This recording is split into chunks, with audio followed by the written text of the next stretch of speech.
युद्ध like situation बनी हुई है और आप जानते हैं कि इंडियन गवर्नमेंट ने मॉक ड्रिल के लिए भी सबको कहा है 7 तारीख को। पूरे हिंदुस्तान के कई ऐसे राज्य हैं, कई ऐसे शहर हैं जहां पर मॉक ड्रिल होगी, यानी कि सायरन्स बजेंगे, बहुत कुछ होगा। और कहीं ना कहीं जिन लोगों ने 1971 की लड़ाई देखी है या फिर 1965 की जंग देखी है, शायद वो उस चीज से वाकिफ होंगे। शायद मेरी जनरेशन ने ये चीज नहीं देखी, लेकिन मेरे साथ सनी भाई हैं, सुनील गावस्कर हैं।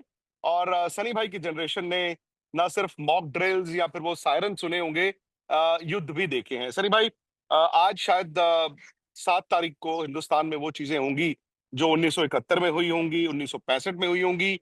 मतलब आपको कुछ याद है 1971 या 65 की वो दोनों लड़ाइयाँ, युद्ध?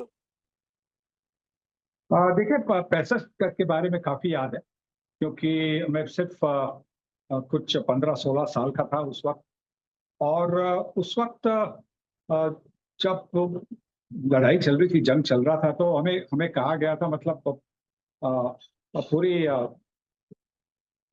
भारतीय मतलब जनता को कहा गया था कि दिए, अगर शाम को अगर दिए जलाने हैं, तो फिर आपकी जो विंडोज है उस पर काला कपड़ा लगाइए, जिससे बाहर वो लाइट रिफ्लेक्ट ना हो। और जो मतलब सीफेस पे थे, तो उनको तो बोला था कि आप जितना कम लाइट इस्तेमाल करेंगे उतना अच्छा ही होगा। टॉर्च का इस्तेमाल करिए, या कुछ मतलब लैंप्स का इस्तेमाल करिए, ऐसा बताया था। हाँ, तो मतलब और सायरन तो चलती थी भाई। हाँ हाँ, बिल्कुल सायरन चलती थी। तो हमें ये पता नहीं चलता था कि सायरन्स मतलब ये सच माने सायरन्स है, कि ये मॉक जैसा कुछ है कि तैयार होने के लिए। अ, उस वक्त शायद जो रेडार वगैरह होगा, वो आज जितना टेक्निकली एडवांस हो गया है उतना शायद नहीं होगा।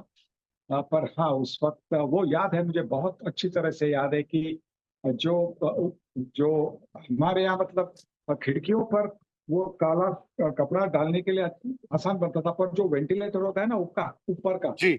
उस पर लगाने के लिए बहुत मतलब हमारे हमारे घर में बहुत कोशिश की थी हमने। क्योंकि मैं छोटा था, तो ऊपर थोड़ा सा तो आसानी से चढ़ सकता था।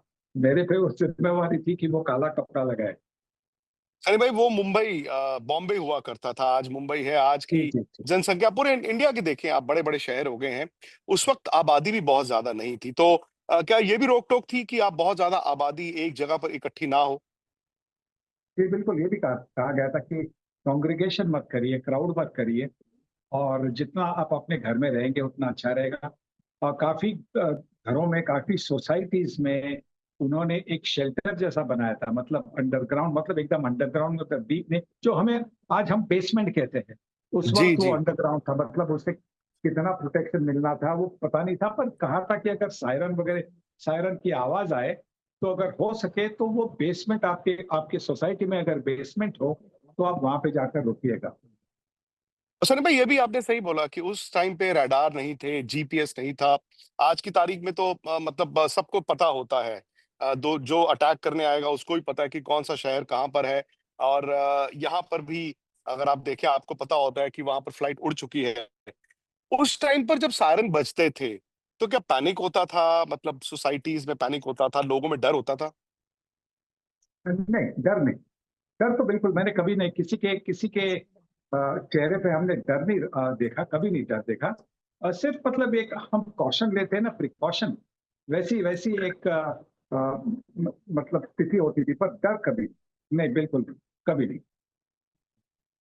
और उस वक्त तो मेरे ख्याल आप ऑल इंडिया रेडियो पर ही सारी अपडेट्स लोग लेते होंगे कि कल ये हुआ, कल रात ये हुआ, आज इस चीज से बचना है। अब तो 24 आवर न्यूज चैनल्स भी हैं। काफी निर्भर होता था, रेडियो ही सुनते थे उस वक्त, टेलीविजन भी तो बहुत कम था। मुझे लगता है कि शायद ब्लैक एंड व्हाइट टेलीविजन था, और शायद कुछ मेजर सिटीज में था, इंटीरियर्स में बिल्कुल नहीं था, तो रेडियो पर ही निर्भर होना। सनी भाई, अब जो हालात हैं, मतलब अब ये नहीं पता कि कल को अगर वॉर लाइक सिचुएशन होती है तो किस तरह की होती है। लेकिन क्या आपके जहन में भी डर है कि ये 65-71 करगिल उस तरह का दोबारा से हो सकता है? कि देखिए, प्रोवोकेशन तो हुई है ना, तो जी। प्रोवोकेशन तो किस तरह से रिस्पॉन्स दिया जाएगा वो तो हमें पता नहीं है। पर जैसा 65 में मैं 71 में तो बाहर था, क्योंकि इंडिया वेस्ट इंडीज में थी, उसके बाद में इंडिया इंग्लैंड में थी, और उसके बाद में मैं रेस्ट ऑफ द वर्ल्ड के साथ ऑस्ट्रेलिया में था। तो पूरा 1971 जब वो बाहर ही थे आप? संघर्ष चल रहा था, तब मैं बाहर था। पर मैं 65 की बात करूं, वहां पे किसी के, जैसा मैंने कहा कि किसी को, मतलब मुंबई में तो किसी को डर महसूस नहीं हुआ। शायद मुंबई थोड़ी सी दूर थी, कराची से नजदीक है, पर शायद जो भी है, पर डर किसी को नहीं था। और अभी भी किसी के मन में मुझे नहीं लगता कोई डर है, क्योंकि हमें हमारे जो जवान है, हमारी आर्मी है, हमारी एयरफोर्स है, हमारी नेवी है, उस पर बहुत बहुत मतलब भरोसा है कि वो कुछ होने नहीं देंगे। अब क्या जवाब देना है वो तो सरकार ही जाने। और जो भी हो, वो मुझे लगता है कि जो भी जवाब हो तो मुंह तोड़ जवाब होना चाहिए। सही कहा आपने। और सही में अब मॉक ड्रिल में तो ऑब्वियसली ये है कि कैसे अपने आप को सेव करें जब सायरन्स बजेंगे। अब जैसे देखिए, इस वक्त दिल्ली में हूं मैं और मेरे ऊपर भी ये जहाज उड़ रहे हैं, लेकिन ये कमर्शियल फ्लाइट्स हैं। तो फूड राशनिंग वगैरह ये सब भी होती थी? जी बिल्कुल। उस वक्त तो वैसे वैसे भी तो मतलब भारत की वो स्थिति इतनी अच्छी नहीं थी। वो ग्रीन रेवोल्यूशन जो पंजाब में हुआ वो होना था, और इसलिए मतलब फूड की मतलब ये थी, शॉर्टेज थी। और उसी उसी उसी वक्त हमारे जो उस टाइम के प्रधान थे, लाल बहादुर शास्त्री जी, उन्होंने कहा था कि हो सके तो आप सिर्फ एक ही मील करिए, दिन में एक ही मील हम्म। करिए। तो उस वक्त मेरे जो पिताजी थे, उन्होंने कहा था कि आपकी, हम सब युवा थे, तो उन्होंने कहा कि हम एक वक्त का खाना नहीं खाएंगे, हम ये करेंगे कि हम जो खाएंगे वो या तो चपाती खाएंगे या तो राइस खाएंगे, पर एक मील में दोनों नहीं खाएंगे। तो वो अच्छा। जो आदत है वो अभी भी आदत है। पर वो जो राशनिंग थी तो हमने अपने फैमिली फैमिली ने की थी, सरकार ने लागू नहीं की थी। सर भाई, आपने बात की उस टाइम पे ब्लैकआउट होते थे, या फिर आपने बताया कि खिड़कियों पे काला कपड़ा डाल दिया जाता था, और बॉम्बे तो सबसे बड़ा रिहायशी इलाका भी था। लेकिन उस वक्त रूरल इंडिया भी बहुत ज्यादा था, तो शायद इलेक्ट्रिसिटी भी हर जगह नहीं थी। आज मॉडर्न इंडिया है, हर जगह बिजली भी है। आपको लगता है कि ये मुमकिन हो पाएगा कि जो हम बात करते हैं कि यार तैयारी करनी है और हर इंसान उसमें पार्टिसिपेट कर पाएगा? जी बिल्कुल। देखिए, जब अपने देश की बात होती है तो हर इंसान कुछ ना कुछ करके कर पाएगा, बिल्कुल, उसमें कोई शक है नहीं, कोई दो राय है नहीं कि जब अपने देश की बात होती है तो कोई भी, सब सब कुछ सैक्रिफाइस करने के लिए तैयार है, हर एक बंदा सैक्रिफाइस करने के लिए तैयार है। अभी अभी मैं पढ़ रहा था कि एक रिटायर्ड आर्मी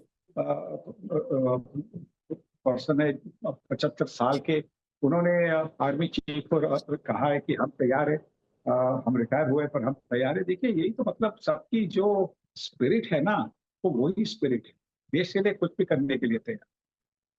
आपको कोई मैसेज देना हो जवानों को, एयरफोर्स को, नेवी को, सुनील गावस्कर, द ग्रेट बस सुनील गावस्कर का मैसेज क्या है?